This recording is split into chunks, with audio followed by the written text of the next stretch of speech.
Sebuah desa terpencil di hutan Kalimantan, Indonesia.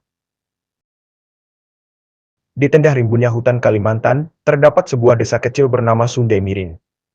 Konon katanya, di sana pernah terjadi pembantaian besar-besaran saat penjajahan Ipan. Puluhan tentara Ipan dieksekusi mati oleh pasukan gerilya lokal. Tapi kematian mereka tidak membawa kedamaian. Malam yang digelap suara yang krik bersahutan. Kuyan rintik-rintik mulai turun. Seorang pria muda bernama Andi, 27 tahun, sedang menginap di rumah neneknya untuk riset sejarah lokal.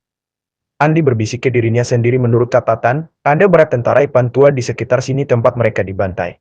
Tapi kenapa tak ada yang berani bicara? Neneknya hanya berkata nenek Kian dan cari-cari yang sudah dikubur, nak.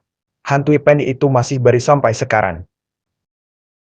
Suara drum malam-malam itu, tepat pukul 2.00 pagi, Andi mendengar suara drum peran. Dung, dung, dung. Dari dalam hutan, ia keluar dari rumah denden senter dan perekam suara. Saat mendekati tepian hutan, kabut mulai turun. Suara drum makin keras, tiba-tiba terdengar suara langkah berbaris. Suara sepatu bot berat menginjak tanah basah. Barisan maut kabut terbuka perlahan. Dari balik pepohonan, muncul barisan tentara Ipan sekitar 20-an.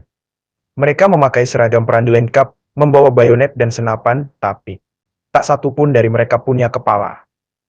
Andi membeku, nafas tercekat. Para tentara itu berbaris dalam keheningan yang mengerikan, kecuali suara drum yang disahkan berasal dari neraka. Tiba-tiba, salah satu tentara berhenti. Tubuh tanpa kepala itu perlahan menghadap ke arah Andi. Walau tak punya mata, Andi merasa diperhatikan. Pelarian dan kutukan Andi lari sekencang-kencangnya. Namun suara langkah tentara tetap membuntutinya. Tak pernah cepat, tapi tak pernah berhenti. Ia tiba di rumah, menutup pintu, bersembunyi. Tapi suara drum dan langkah sepatu terdengar. Tepat di luar jendela, nenek dan suara bergetar. Aku sudah bilang, mereka mencari kepala mereka, nak. Siapapun yang melihat barisan itu, akan dituntut menjadi salah satu dari mereka. Andi menangis, gemetar saat ia melihat kecermin kepalanya mulai memudar. Epilog seminggu kemudian, warga desa menemukan rumah itu kosong. Tak ada yak Andi, tapi setiap malam, suara barisan tentara Ipan kembali terdengar di hutan.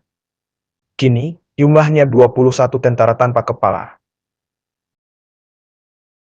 Mereka bukan lagi prajurit perang, tapi arwah yang tersesat, mencari kepala untuk menebus kesalahan masa lalu.